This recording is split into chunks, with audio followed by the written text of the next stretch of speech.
It's time for an inside look at the most powerful motorsport on the planet.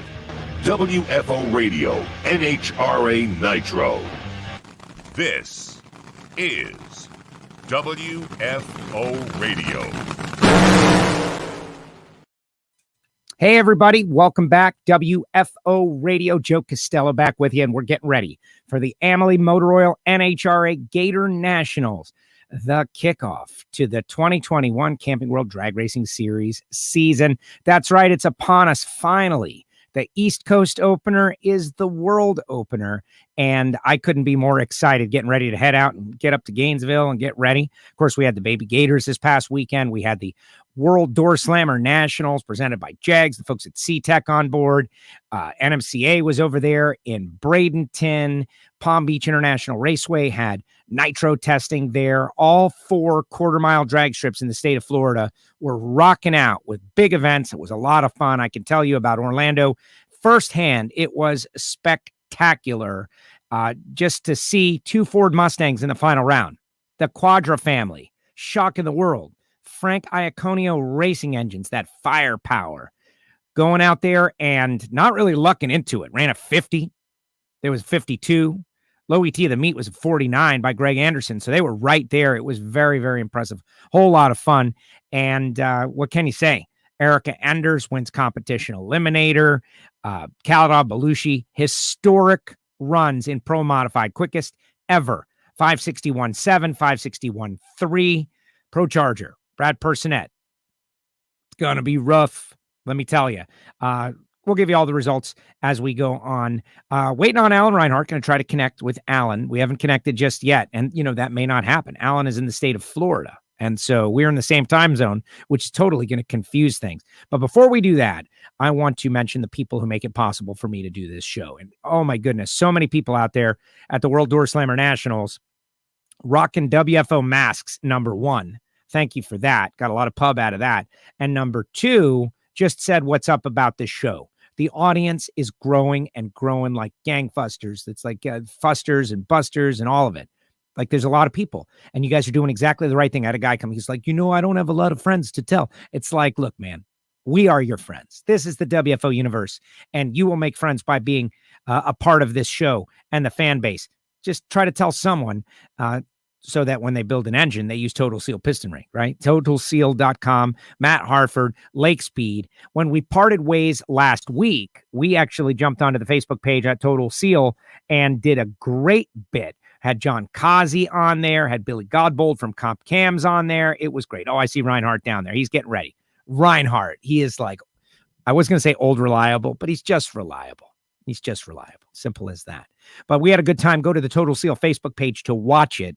And, anytime you can get John Kazi on there talking about engine stuff, pretty great stuff. Marvin Rodak was rewarded for my travel and hard work with a little Rodak's coffee awaiting me on my return.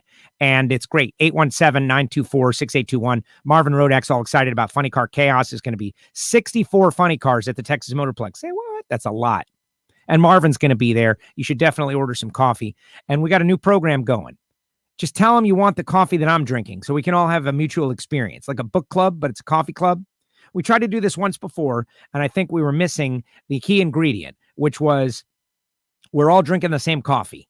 So get some of the Ethiopian from Marvin, and we'll all be on the same page. Just say, Marvin, send me what Joe got, and you'll be on the same page. Samtech.edu, watching those factory stock showdown cars, pretty impressive. They were quick. They were fast. The Fords have been given something back. They're back. But the Chevrolets look pretty quick, too. David Barton powered, or Ray Barton powered, Camaro of Doug Cerbone went 72 in the final round. So we'll have to see. It was crazy conditions, though. And Frank Hawley's Drag Racing School. They're going to have the Dragster Adventure on March 19th. If you're going to be up there in the Gainesville area, well, why wouldn't you do it? Why wouldn't you drive a dragster? Also, shout out to Nitro Fish Racing. They do our 10th anniversary T-shirts and great stuff. Great stuff. Saw Randy Lynn and Bo out there. It was awesome. We had fun. I see you guys are all making your comments. But now let's bring him on. Let's bring him on from the iconic Gainesville Raceway Tower, Mr. Alan Reinhart. Alan, how are you? I'm good, Joe. How are you? I'm sorry. I was sitting here doing some stuff, and it's like completely time got away from me, and I had walked downstairs a minute ago. I came back in and Lone said, "Your phone's going crazy." And I went, "Oh, look, Joe said, oh, crap, it's 1 o'clock." So anyway, ta-da! Ta-da, you've made it. That's great stuff. I'm the Gainesville Tower, and it appears you're in the announce booth, and I'm trying to judge by your dress if you're cold or not. Is it cold? Oh, look at that guy walking by in the background. How's the weather up there, Alan? It's nice. It's not, hang on 1 second. It is, because like I have magic and can do this. Yes, share the magic. It is 70.7 degrees. The density altitude is 619 feet. Okay, excellent. So what is there, testing going on there today, or? Yeah, there's testing here today and tomorrow. After we get through here, if anybody wants to check it out, it is being streamed on NHRA.tv. It is absolutely free. The national event, if you're going to watch the Camping World Series, that is still a subscription service. But, we did the Baby Gators this past weekend. That was streamed for free. And today and tomorrow is open testing. And it's your typical test session. There's like a couple of cars that come up, make a run, and then nothing will happen for half an hour. And a couple of cars come up, make a run. But we've definitely seen track is in good shape. We've seen some pretty nice stuff. Probably the most impressive, Jasmine Salinas is now got the McPhillips family helping. Okay. And she came rolling up here to make her first run. It was 5:16 at 273 miles an hour. Come and get you some. Wow. So, anyway, good conditions, good, all is well. It's just been a mildly relaxing test day. Let's put it that way. I got you. Well, they just had the Palm Beach test, and then they packed up camp, a lot of them, and came up there and more testing. So we're going to have a well-tested Gator Nationals, right? Everyone that was able to test, they're going to have a leg up on the competition, you would imagine. Yeah, certainly. And I think we're going to see probably some more runs made here tomorrow. I've talked to a couple of the nitro teams that are planning on running tomorrow and not today, just because, they're rolling in today, getting everything set up, getting everything taken care of. But, the ability to test on the racetrack that you're going to race on day after tomorrow has never been allowed before by NHRA. Testing on the racetrack where we're racing has always been banned, at least a week or 10 days out, just specifically to keep the teams that have a ton of money from coming in here and making 500 runs and then being ready to go by the time qualifying starts. But, because of COVID, never say never, right? Everything, we've never done it that way before, went completely out the window.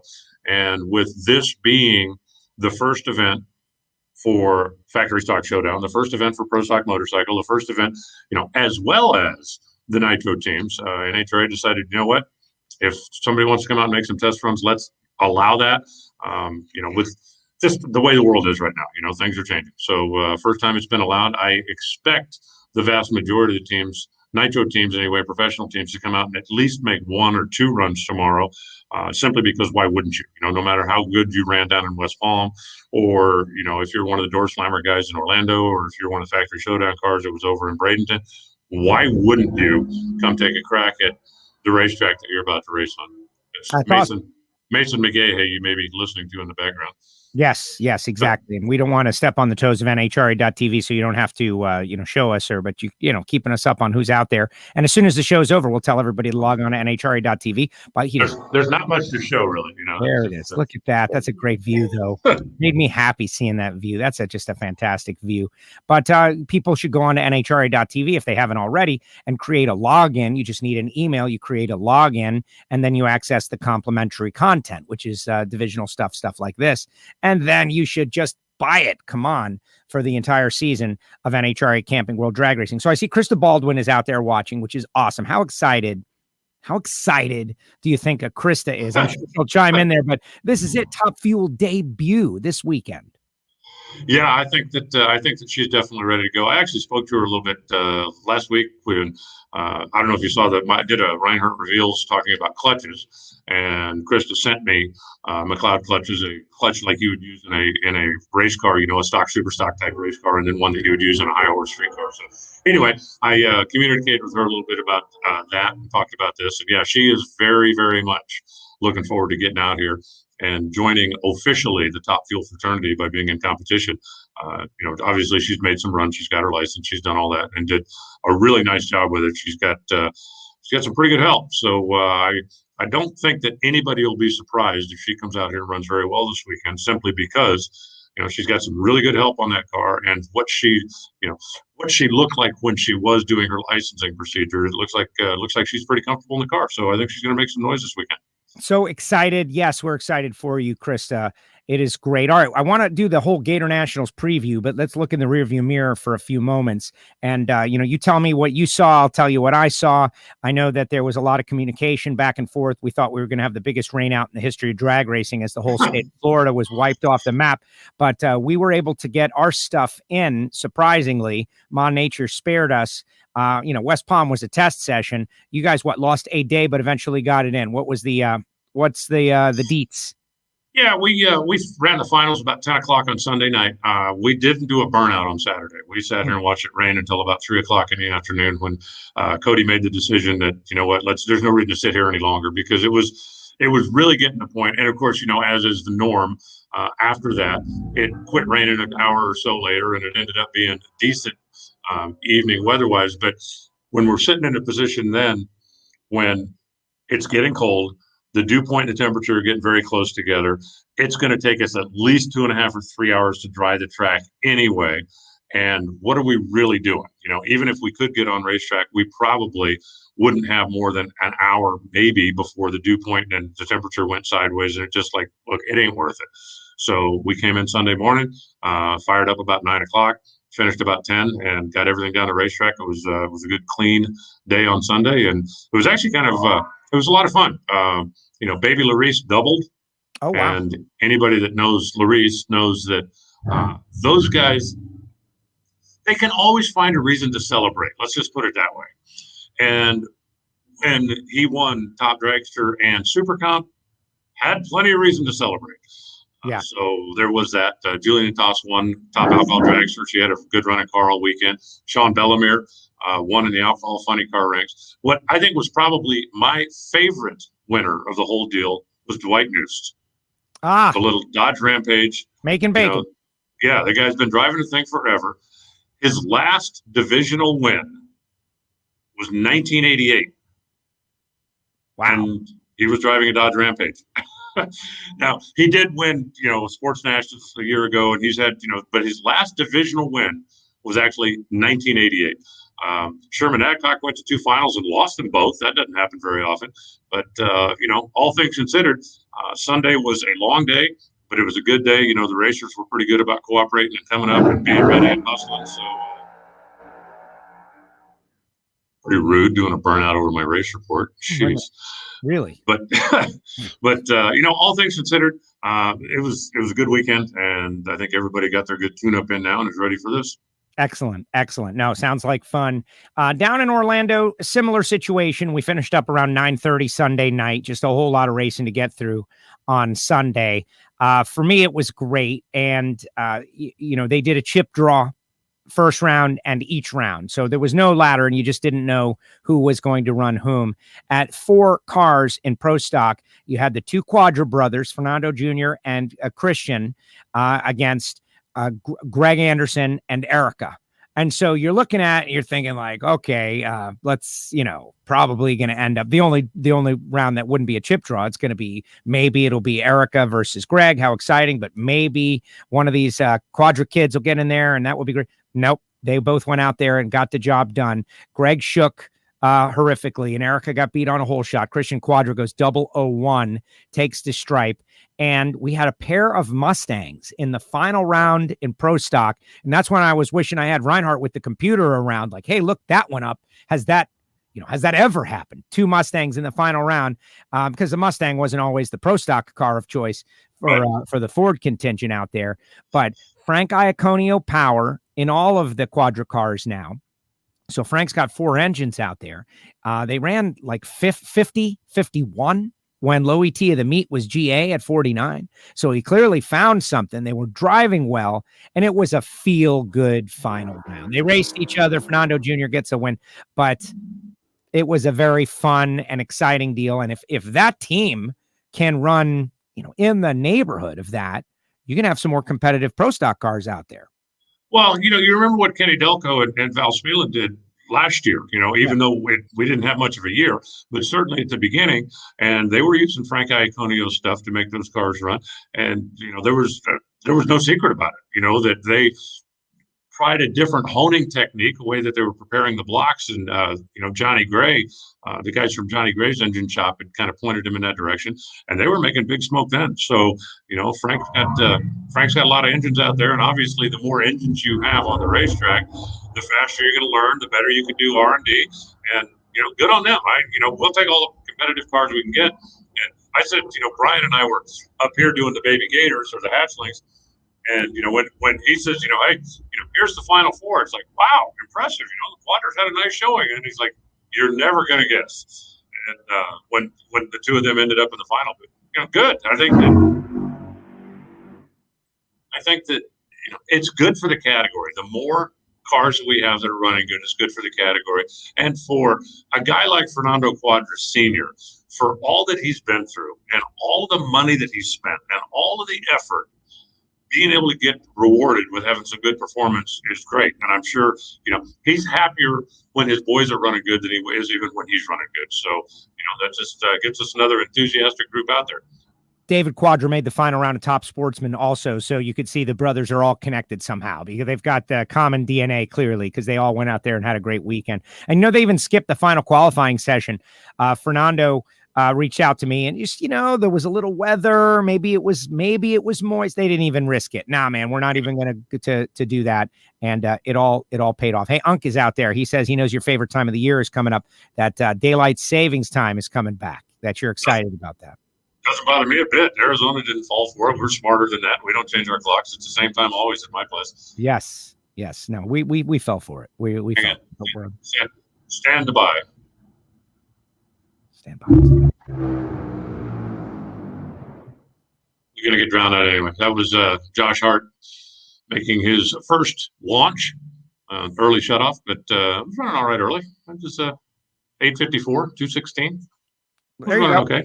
There you go. I like it. But we had a great time down there. Erica winning competition eliminator was kind of cool as well. She and Joe Arrowsmith were in the final round. And, no permanent CIC, so we could see these guys were just crushing their index, 8 under, 9 under. It was a whole lot of fun.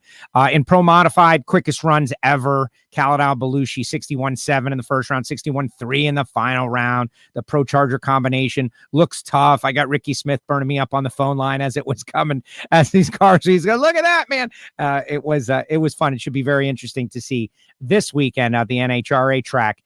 But all in all, World Door Slammer Nationals, well attended, good race, year 2 in the books, and the whole, let the door slammers be the stars for a weekend has been working out real well. No, that's cool. Yeah, it looked like the stuff that I saw as far as results wise and stuff looked like it would have been an entertaining race. So I'm glad it was successful. I'm glad that you guys didn't get completely washed off the map and you were able to get all your stuff done. So now I'm looking forward to seeing what's happening here. And yeah, I believe, and I don't have a hard count, but I believe we could have 10 Pro Charger cars here. Attempting to qualify for Pro Modified this weekend. So that should be fun to watch. Wow. Well, that's exactly right. And this is so unique in that it's the opener. It's not the East Coast opener. It's the first race of the season. And I've been thinking about it. I know March is too late to wait, but it is kind of interesting to open on this coast. It's just new. It's different. And I'm not saying we should do it all the time, but it's an interesting situation.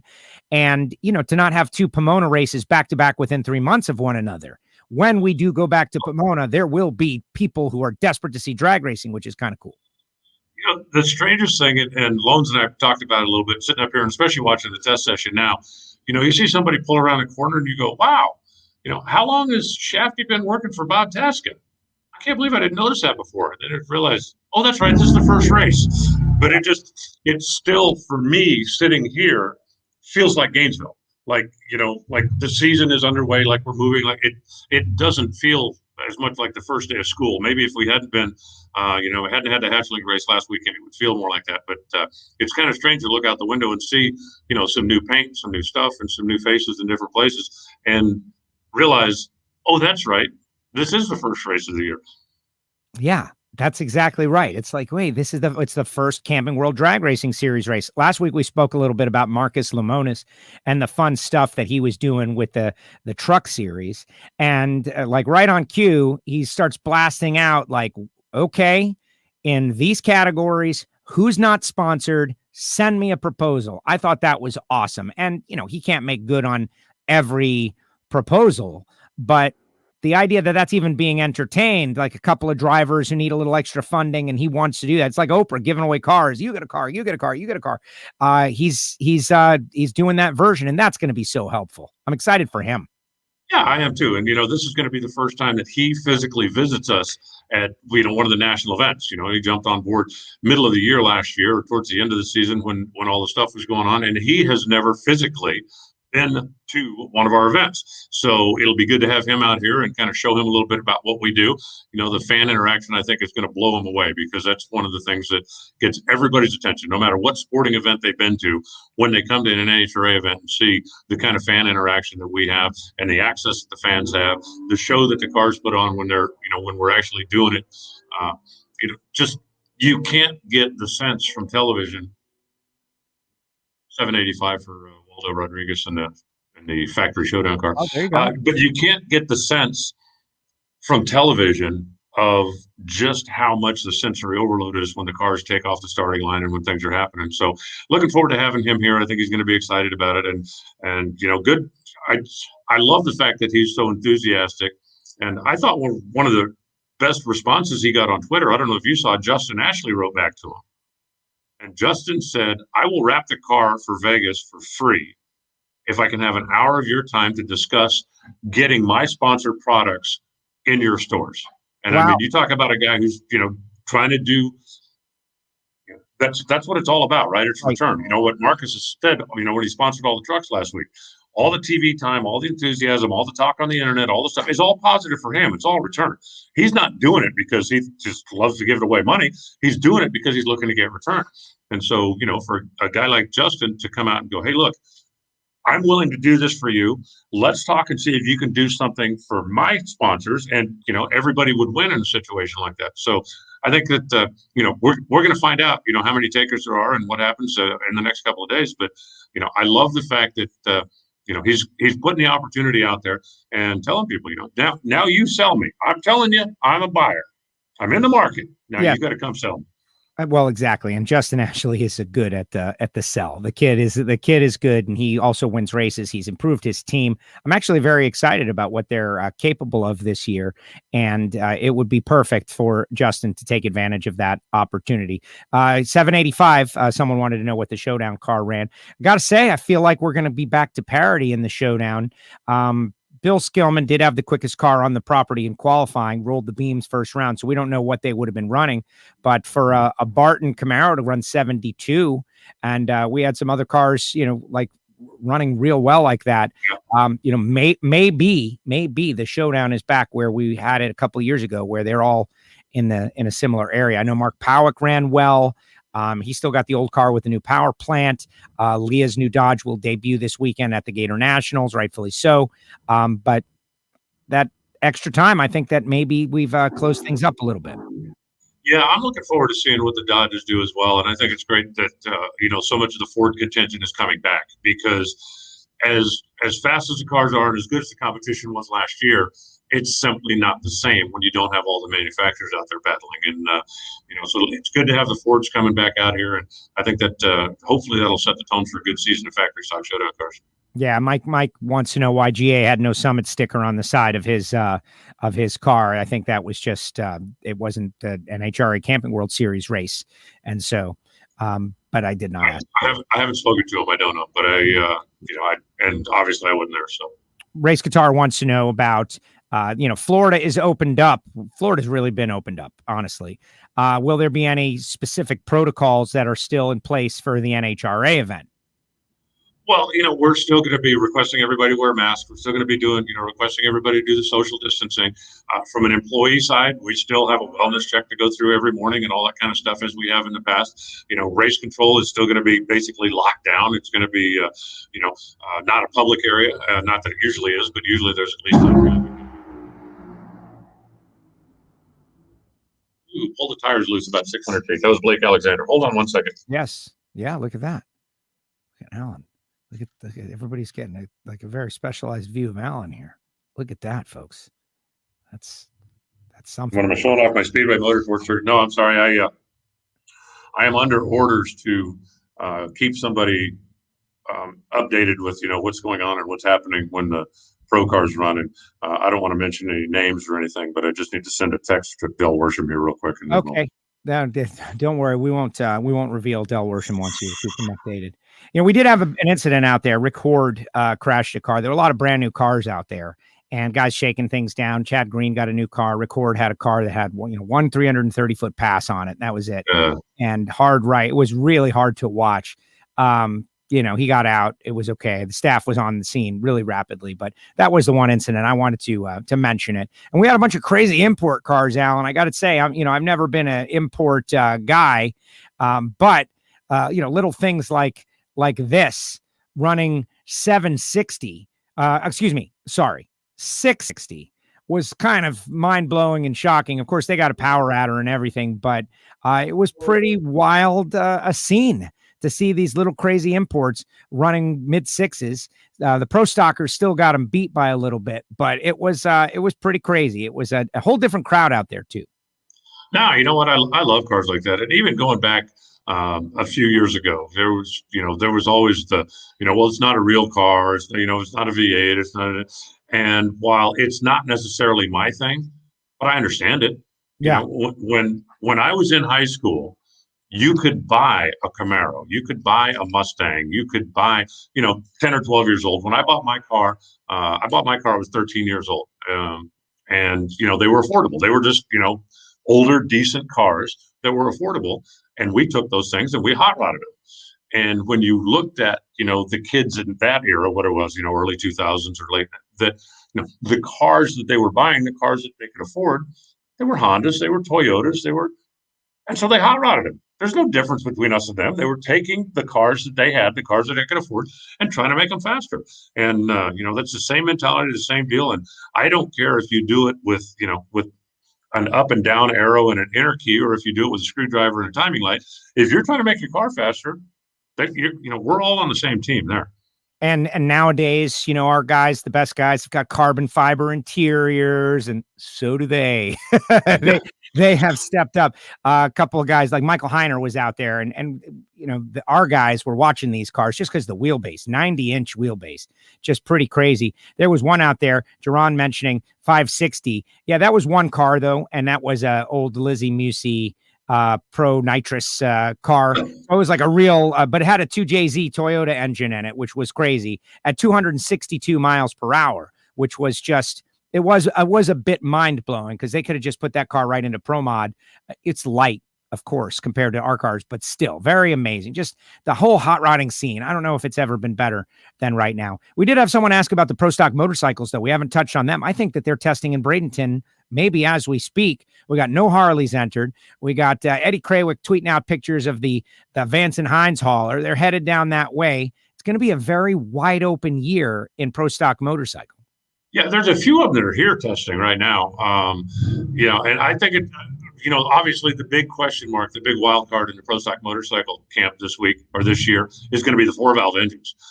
How quick do they go? How comfortable are the guys with them? My understanding coming in here, Angel obviously has a 4-valve. She's a factory bike out of Vance and Hines. Jerry Savoy has a 4-valve, and Corey and Joey have 4 valves. The rest of the Suzuki contingent is still, got the 2-valve power plants, but those things make plenty of steam, as we've seen. But there are a few of the bikes that are here testing now. And again, I expect some more of them probably to make some runs tomorrow, simply because why wouldn't you? If you're going to have your first qualifying session, and we already know that it's going to be Friday evening, why wouldn't you come out and get, what would normally be your Friday morning, your Q1 baseline run, so that you'll be ready to fly on Friday evening. And so I think tomorrow will be a busier day than today. And we've had nobody was out very early this morning. The track was actually, went hot at 9 a.m. and there wasn't anybody on the track probably before 10:30 or close to 11. It was just it certainly wasn't so cold that you couldn't run, But when I got here this morning, the density altitude was like 500 feet below sea level. So if you want to go out and make a hero run, but what are you really going to learn? Right. That's not going to help you. So I think a lot of the guys waited until just, conditions went back to more normal-ish. I'd love to see tomorrow somebody roll one of those pro stockers up here at 9 o'clock in the morning and 600 feet below zero. Say, okay, let's see if we can go 215. See what's possible. Well, exactly, but also race conditions. I am just super excited. Camping World Drag Racing is back. Of course, NHRA.TV all season long, the big Fox network. There's a lot of great stories, the arrival of Camping World, and the fact that, things are getting healthier and healthier each day. Like Saturday, they gave out 2.9 million vaccines to folks out there. When you start hearing numbers like that, that's a big number. I'm thinking mid-season, and I'm not a doctor or an expert by any means, but just mathematically, like mid-season, we might start feeling like we're almost, getting back to normal, which would be great. We just got to get there. And this race is the start of it all. You got to take the first step walking before you can start running. And that's what this weekend is. Got the Garlits Hall of Fame thing going on. You mentioned the 3 qualifying sessions. We got Scrappers racing back. We got John Force racing back. Like everybody's back. We got our starting lineup back in, it feels like. And so, through the roof in terms of excitement. Yeah, I'm with you. The Salinas family here, I mentioned that Jasmine made a run in her A fuel car earlier. Gianna made a run on the motorcycle earlier. Looked pretty good. I don't know if they had been testing somewhere else before they came here, but the first run she made here, like straight and true. It looked like she just been on the bike yesterday. So it'll be good to have them back. Obviously, every year there's some turnover and some stuff. It's going to be weird not having the giving cars on the racetrack. But it's just, circle of life. Things come and things go. And, does something happen maybe mid-year, something later in the year that brings those 2 back? I sure hope so.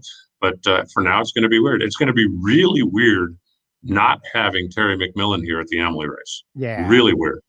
And again, could that reverse itself and could he come back at some point? Man, I sure hope so. There was a lot of internet chatter when Marcus made his offer about, okay, well, that's what Terry McMillan needs. And it's like, no, I mean, it's not, what Marcus is trying to do is to assist somebody who's here. And for, if $15,000 is the number, that's not enough for Terry to put the team together to do all this stuff for 1 week. It's just simply the math doesn't work. So, if hopefully, something will come along that will get him back on track because it's simply a more competitive field when his car's in it. You look what he's done the last couple of years.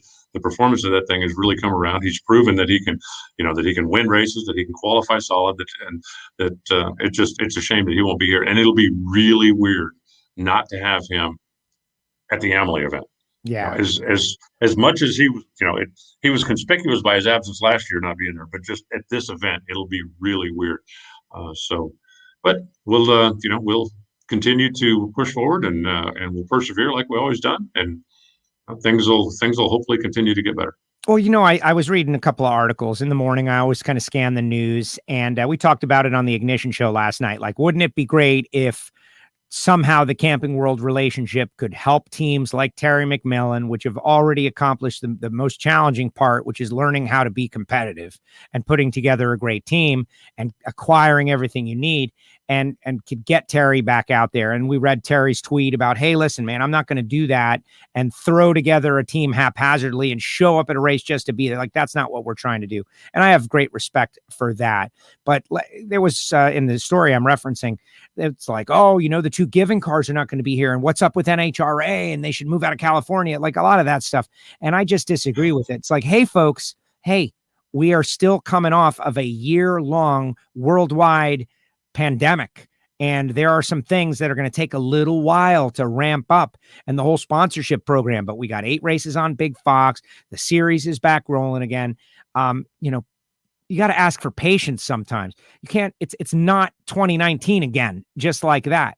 There are some things that are different. How about a little patience and a choice to choose to talk about what's good as opposed to what's bad? I hope Terry will be back. I think he will be back as things continue to get better and better and better. But we got to get there, right? And that starts this weekend. Well, there are always going to be people that point out the dark lining of the silver cloud, and that's the old.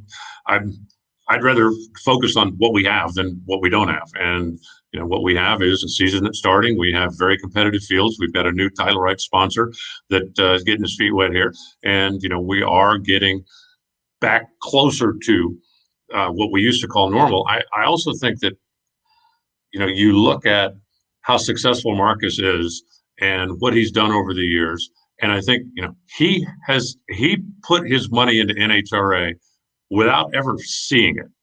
Now he did send a team to, come and look over and obviously, report back on, what our events are like and what they do. But he's never been here. And once he gets here and sees what it's all about and then I firmly believe, when he goes back and talks to other business partners, whether they're involved with NASCAR, whether they're involved with his television stuff, I believe that he will spread the word. I think he will become one of our best salesmen, just like so many people who have come to NHRA for the first time and gone, wow, I had no idea that this was, the kind of, and so it's not going to happen by Tuesday, but I think that it'll start going that direction. I'm very positive about it. I think that there are a lot of positives going on right now, and that's what I'm going to be thinking about, and that's certainly what I'm going to be talking about. Absolutely. Michael Heiner says he's going to try to badger McGahey to go out there and run at 9 a.m. And I don't know if you see this, but he says if CF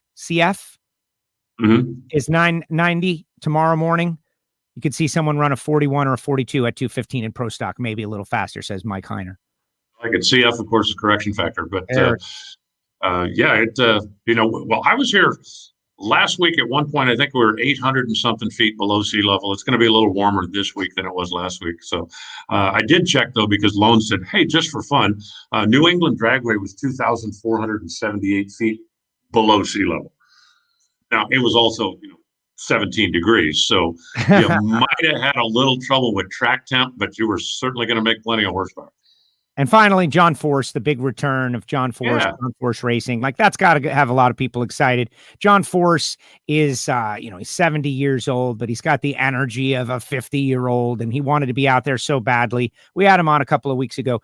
How many fans asked you last year, right? Like, oh, Force, where's Force? It's going to be just right having John and Brittany and Robert back at that track. Austin, they're still working on something for him, but I know there's a lot of people that are going to be super excited to watch another season start with John Force.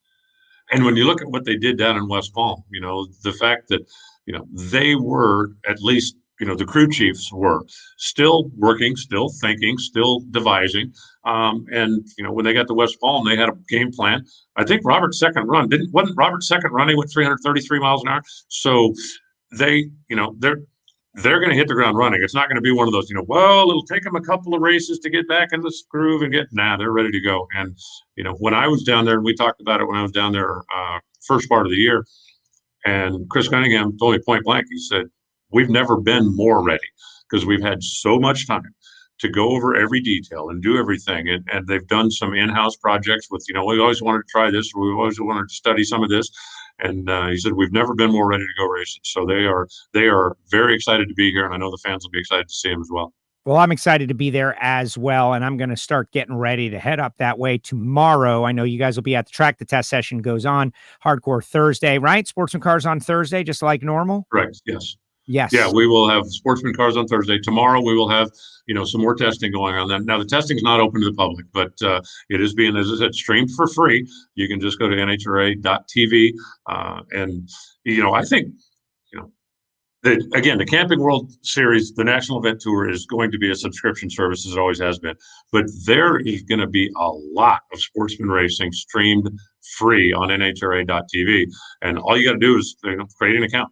Go in, get a password, and put in an email, and you're ready to go. So, you can watch this. We're going to be in Vegas next weekend at the big regional out there. But there is going to be a lot of free content streaming on NHRA.tv, including stuff like this. Yes. Well, the platinum membership to the NHRA, and they do a really good job of promoting it, but you get the membership, you get everything. Like everything that they like, what do we have? What else? What do we have? Like all of it, everything that's available is wrapped up into that platinum membership. And it's not that expensive. Like that's what I would do is just get that and join everything and get the national dragster and get everything. Like that's what people should be doing. But if they want to just create a login and watch the divisional stuff for free, that's fine too. You can definitely do that. But let's face it, once you start doing it, you get in a groove and Reinhart says attention in the pits. Pro stock to the lanes, you're going to want to watch the Camping World Drag Racing Series on NHRA.tv. Alan, any final thoughts before I let you go, get back to testing and start heading that way? No, it's just it's a beautiful day here. It looks like the forecast is going to be good. I do believe tickets are still available. So if there's somebody in the neighborhood or somebody that's been thinking about it, man, come on down. It's going to be quite a show. Seeing the cars that are returning, seeing everybody for the first time this year, not just the Pro Stock Motorcycles, Pro Mods, and factory showdown cars. But, you may never, if you're a Florida fan or if you're an East Coast fan, you may never get another chance to be at the season opener in Gainesville. Right. So, why would you pass up on a history-making event? Plus, even if that wasn't the case, it's Gainesville. It's fast. It's fun. It's going to be a good one. The track surface, the track has been resurfaced. People might forget that come from a couple of years ago. So it's back to its record-setting old self. And, like the people who are a little concerned again, vaccines are out. Protocols will be in place. We're not just throwing caution to the wind. Like, are they going to ask people to do the right thing? Yes, we're going to ask people to do the right thing. And so outdoor event, it's up to each individual person, but I'm going to be there. Alan, thank you so much. Great job. Joe, always a pleasure. Sorry I was late checking in. I will try to be more diligent in the future. No way. Good stuff. And I'll see you in a couple of days. Say hi to Brian. I'll do it. There he goes. Alan Reinhart with us here on WFO Radio from Gainesville Raceway in Gainesville, Florida, the Amalie Oil NHRA Gatornationals. I know what you're thinking. Like, man, that wasn't as long as the normal Alan Reinhart bit. No, that's true. It's not. Going a little short today. Got a whole bunch of stuff. I'm getting ready. I'm packing up. I'm getting ready to head out to Gainesville. Someone asked, am I going to be there, man? Yeah, I'm going to be there. I'm going to be there, Sammy. I'm headed up there tomorrow. And we got the Garlits Hall of Fame on Thursday night. I don't think it is too late for you to perhaps get some tickets for that and see the 21 inductees, talking about Brett Kepner and John Austin and the Logie brothers and Ace Manzo, Bob and Shirley Sullivan, and John Stomper Winterburn, who did a great job, building tracks in Australia. Laura Earwood South going to take that Pat Garlits Memorial Award. Terry Cook going to get the Founders Award. I'll be hosting the thing, and it's going to be a lot of fun on Thursday. Call the Museum of Drag Racing if you want to get some tickets and enjoy it. It's a lot of fun. They're also doing social distancing, and they have protocols in mind as well. So it's going to be very, very cool. Put your comments in the comment section, final comments. I'm going to tell you about the people who make it possible, but I'm also going to show you a couple of pictures, photos taken by me of the World Door Slammer Nationals. I chronicled the event myself, and we had a great time. Worked with Al Tucci for 3 days. First time he and I shared a microphone together for longer than 20 minutes. Had a great time. Al was great. We had fun, and it was a massive event. The West Buck and Drag Illustrated and C-Tech and Jags, they put together, Ozzy Moya, who owns Orlando Speed World, they put together, this was year 2, a massive event. There were a lot of people there. There were a lot of race cars there. There was great racing, record-setting performances. And for my money, what's happening in Florida prior to the Gatornationals, kind of a very, I texted with Brian. We talked about how it was a Speed Weeks kind of feel. Before the Daytona 500, like all the dirt tracks in Volusia County and all that, World of Outlaws, everyone goes to Florida. Sports cars, everyone goes to Florida because of the weather, but whatever, to be a part of the start of the racing season. Well, that happened with drag racing this time out. It was really neat because I'm texting people at Palm Beach. They're keeping me up. Yeah, 330 mile per hour run, Force 186. I'm texting with people in Gainesville, Brian and Alan, all right, what's going up there? They're asking me. Like, we were all jammed, and it was great. And I think that could be something that would be in the future. Now, listen, I'm not, as a Florida person, I'm not totally openly advocating to totally restructure the schedule and have Gainesville be the first race of the year yet, because I want to see how it goes. I really do like the idea of Gainesville being the East Coast opener, but more importantly, nobody's rusty. Everybody's hitting their stride when you come to Gainesville and the new stuff rolls out and people run fast. But we'll see how it goes. And yes, again, it's an individual decision what you want to do. But if I was in the area, I'm not even in the area. If I was in the area, I'd come out to the racetrack and I would take all precautions and wear my WFO mask, which we are still out of stock, by the way. But you never know. Before I head up there, they might come in. Big thanks to Marvin Rodak, RodaksCoffeeandGrills.com, 817-924-6821. The hot sauces and spice rubs, everything good. I'm drinking the Ethiopian this week, and it is unbelievable. Between us, I had a little downtime between my last Rodaks and the Rodaks that just showed up. And so I had some store-bought garbage, and it was like night and day, which is great. You take a break from the really great stuff. If you have a wonderful ribeye steak from Prime 112 every night of the week, you might become a little desensitized to it. So it was actually great. Call Marvin, 817-924-6821. And samtech.edu, the School of Automotive Machinists and Technology. Massengill family down there in Houston, Texas, educating the next generation of engine builders and CNC programmers. Total Seal Piston Rings. Hartford was not at the World Door Slammer Nationals. Going to be kind of interesting. Is that a disadvantage? Is it an advantage? They're not getting any test hits before the start of the season. I don't know if they're going to take part in the test that's going on tomorrow. I'll have to hit them up. Bottom line, TotalSeal.com. Like their Facebook page. Check out the show with Billy Godbold and from Comp Cams. He's the Valve Train engineer leader over there, manager, and John Kazi. For you engine people out there, Hidden Horsepower is just a brand unto itself, growing out of control. New podcast available. Check them out, Hidden Horsepower, on TotalSeal.com. But really, it's all an exercise to just educate you that you shouldn't be using any other form of piston ring. Frank Hawley Drag Racing School, Dragster Adventure, FrankHawley.com, March 19th. So a couple weeks, March 19th, like next Friday. Not Friday, but next Friday. Check it out. Why would you not want to drive a dragster and have Frank Hawley hang out and spend a little time with you? Nitro Fish Racing. You can get our 10th anniversary t-shirt there. It's all good. All right, let's see what the comments are, and then we'll bounce on out of here. We're going to bounce. On out of here. Let's see. Jeff, love seeing the Quadra team swing for the fence as an underdog and hit a home run. Oh, yeah, they did.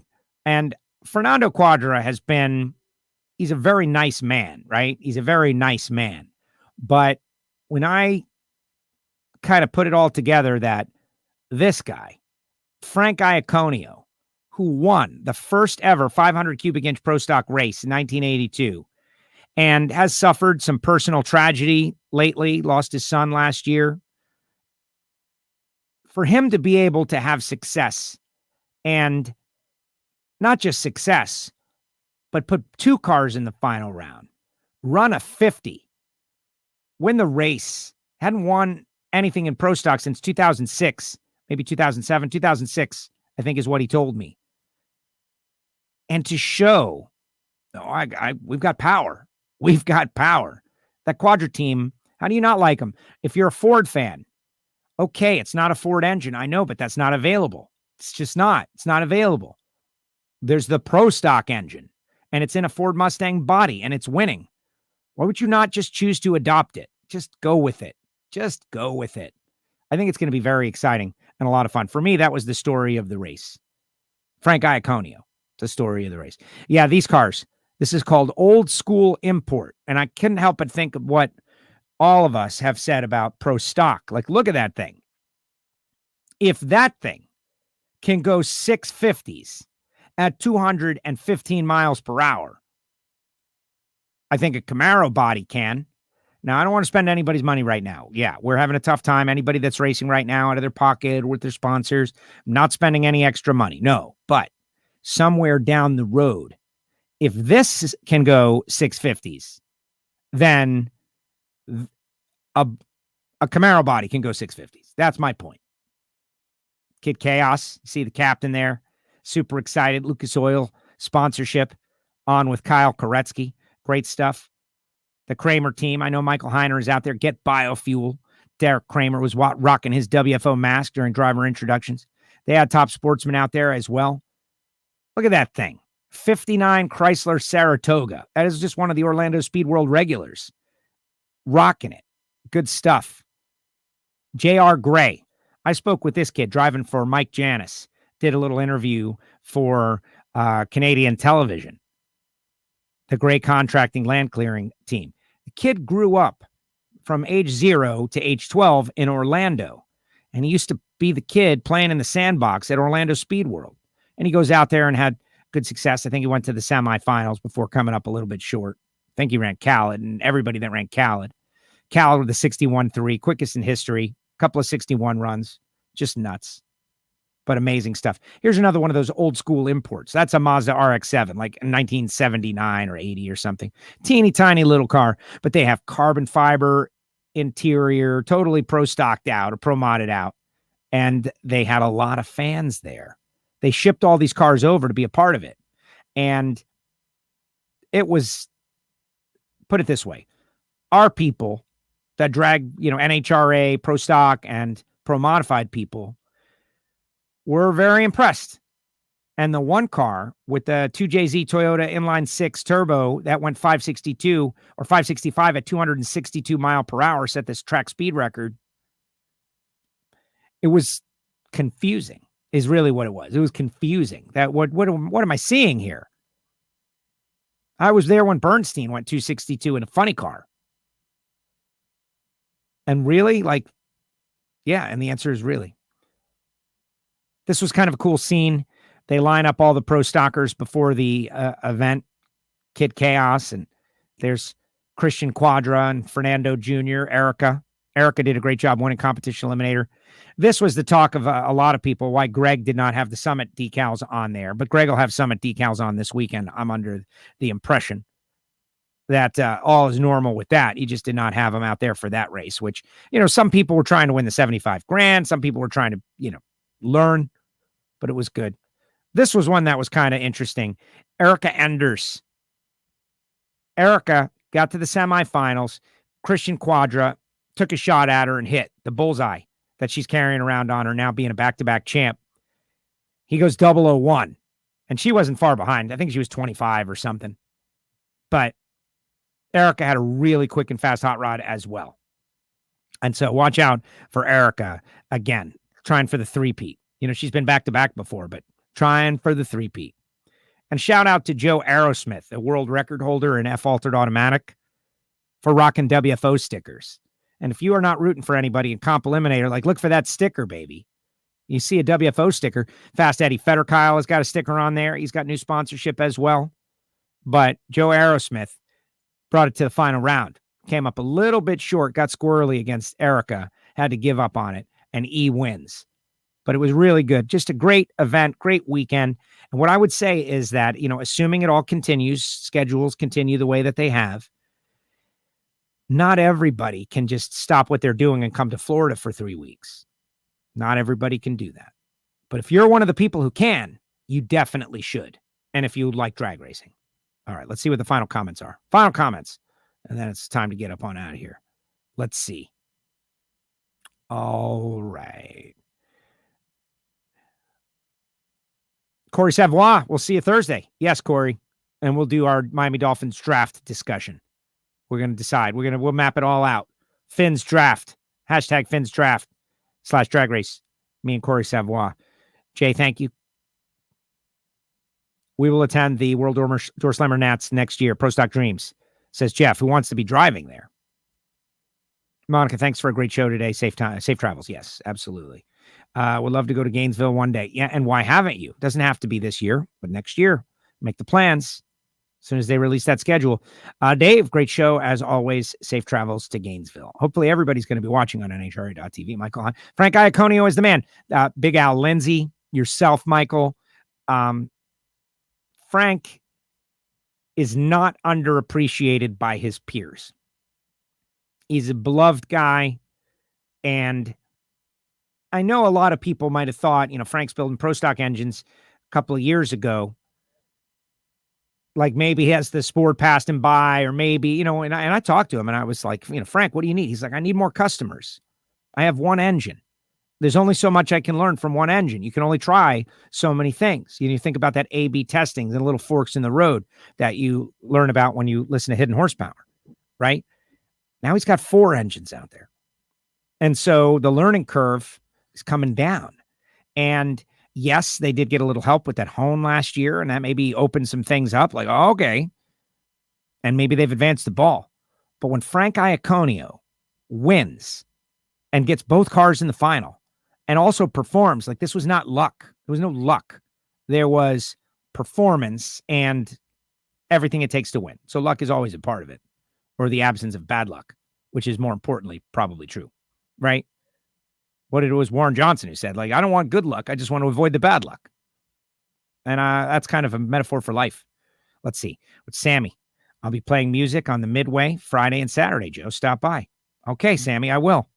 What do you mean, live? You going to go live, Sammy? You going to be jamming? You going to bring your guitar? You going to be rocking out? All right, I'll come up with a request. I want theme music when I walk by.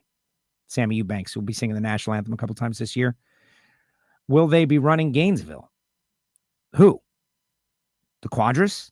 Yes, definitely. They'll be there. Cool to see Iaconio power out and the Mustangs too. Well, yeah, the Mustang part of it. There's 2 Mustangs on the final round in Pro Stock. Everybody calls the category Pro Maro. That the final, there's a couple of things, the negative Nancy's hold on to. And one of the negative thoughts that people hang on to when criticizing Pro Stock is that there's too many Camaros and that it's a Camaro show. So now you're going to have to get rid of that because there's quite a few Mustangs out there now. Quite a few, like, at least 3 or 4. And so, because Bo Butner was out there running an elite Mustang as well. And the 2, so there was Bo and the 2 Quadras. And, maybe that's it. Or maybe there was one more. Memory serves is failing me now. You know how it is. But no longer is it Pro Maro.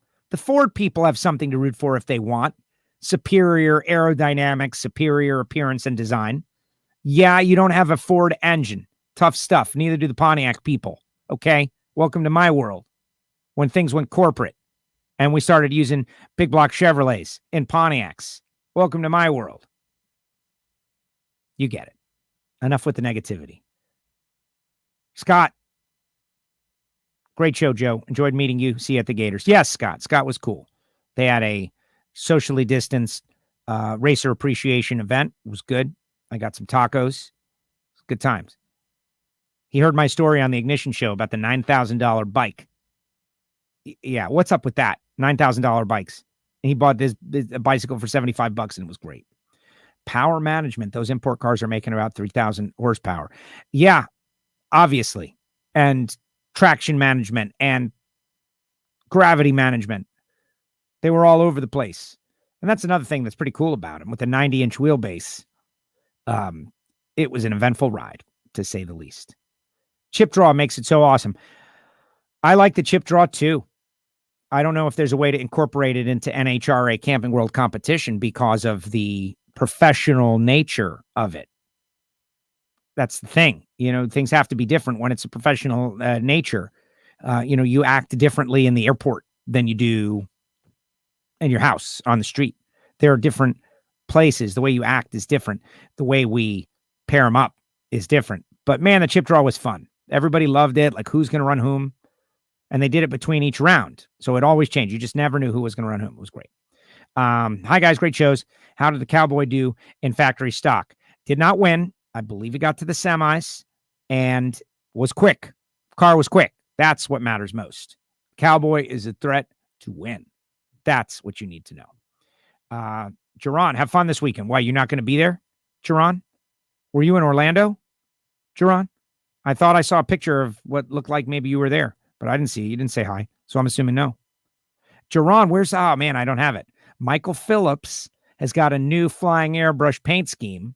You can find it on social media. I think I shared it on our page, and it's really good. It's got the, it's like day-night beach scenes from Aruba. It's right up my alley. Thanks for naming me your favorite media guy last week, says Slam and Sam. Yeah, Sam, you are. You and the Monday Morning Racer. And that's it.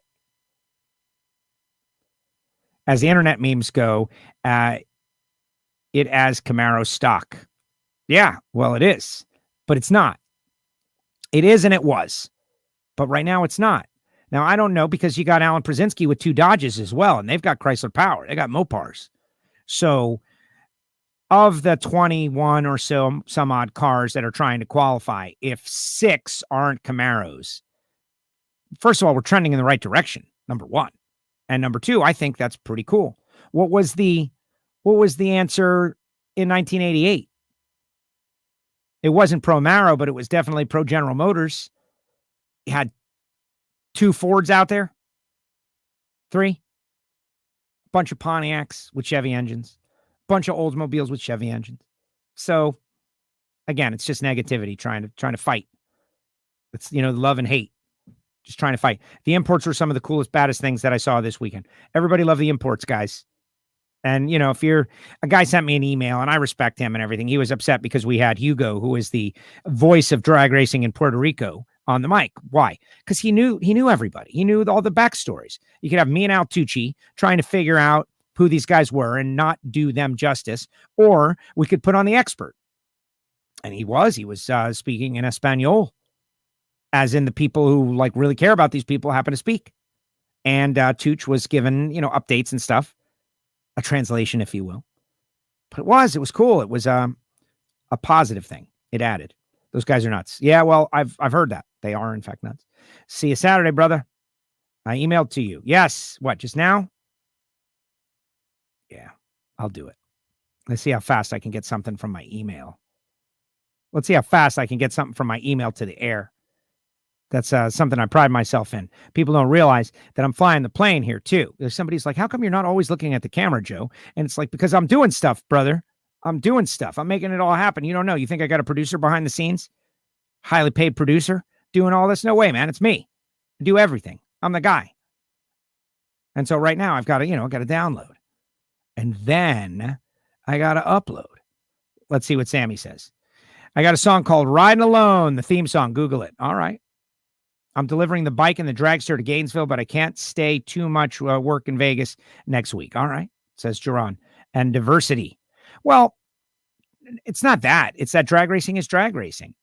And we all appreciate the same stuff. We all love the fast cars and the fun. And really, how do you add by subtracting? Think of the people who recently have kind of got in our face about electric cars, on that, that story that's on NHRA.com last week about Ned putting out an all points call to ask about what people think about electric categories and comp eliminators say. And the feedback I got on our page was really negative. No way, blah, blah, blah. Okay. So if y'all were in charge, what else would be banned? Right? How you're banning people. We don't want the electric guys, and we don't want import guys, and we don't want guys with 6 cylinders, and we don't want guys with front wheel drive and stock, and we don't want bad attitude. Let's see what the flying airbrush did. Look at that. Michael Phillips. And I'm under the impression these guys were going to buy the bike and take it back, and then Phillips did so well on it that they want him to race it. That's one side of it. But if you're on the other side of the track, that's what it looks like. So it's day, night, day, night. Now, could this get best appearing? I don't know. Look at that. Sun going down. What is that? Cool 98.9 FM? What do they play on there? I don't know. I think it's a great job. Good job, Jerron. But then again, I don't know what the bad job is that you've done. Let's see. One man band. Love your show. Thank you. One man band. Yes. One man. And Giovanni in Miami for the Ignition show. But I still run the play. Look at Joe. There he is. I'm sure we have a spot for them in comp. Bring on the electric cars. Thank you, Joe. Exactly. Now, the only thing I'm a little worried about with those guys in comp against you guys, right, is that 90-inch wheelbase. And these dudes don't quit. They don't quit. We have to tune them up guys, there's another race. They run every race there's never going to be another race. They want to get to the finish line. And this is Joe's car right here.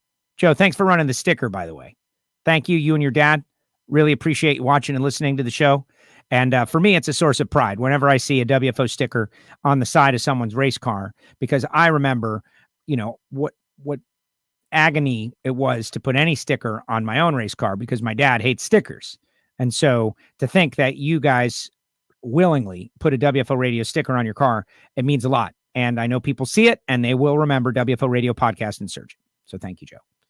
And glad you got off the throttle in the final round. That thing looked like it was going crazy. It's good to be open to change. Not change, addition. And Imports stole the show. And yes, B-Cop, Blake Copson, passed away. We paid tribute Sunday morning. Don't know the whole story. Know very little about it. But it was one of those moments where everybody got together and just, felt crummy for a while, but we went out and raced because that's what we do. Need stickers for my coach. I'll be loaded up with stickers, Sammy. I'll have them there. And Joe going to get the final word on the show here today. Joe Aerosmith, record holder. Nope. Thank you for showcasing us, guys. Did a great job this weekend. Pop's got a kick out of it. Nice. Thank you, Joe. All right, everybody. I'm on my way to Gainesville for the Gatornationals, the Amalie Oil NHRA Gatornationals. And I want to apologize in advance. Listen, hey, sorry. Normally, you guys are used to like a 4-hour WFO extravaganza with like interviews linked all together and everything. And that is not happening this year. You've got the archive. Snake's in there. Force is in there. Ricky Smith is in there. Leah's in there. They're all in the archive. I know you guys haven't listened or watched to all of those things. Share them. But I got to get on the road. I got to pack up. I got all kinds of stuff. And you know how it is. Big thanks to Total Seal Piston Rings and samtech.edu. Big thanks to Frank Hawley's Drag Racing School and Marvin Rodak. Having conversations with some additional sponsors for this upcoming year. If that is you and you feel like we could do a good job repping your company, reach out to me, Joe at WFOradio.com. It's going to be a great year, and I'm very much looking forward to it. All right, guys. Enjoy, have fun. Remember, YouTube, WFO Radio TV. Subscribe, click the bell. For you Patreons out there, you're going to be getting special Patreon-only content all weekend long. It's the least I could do for skipping the Monday Motivation Show. It's the least I could do. And everybody who has said, what's up? Big thanks, of course, to Erica and her team and Wes Buck for inviting me to the World Door Slammer Nationals. Good times, great fun. Michael Heiner had some great conversation out there. These import guys were crazy. Whole lot of fun. All right, everybody. NHRA.TV. Head on over there right now. Watch a little testing. You can hear Alan and Brian. And then I hope you subscribe and you watch the show beginning on Friday. We'll be there. WFO Gatornationals this weekend.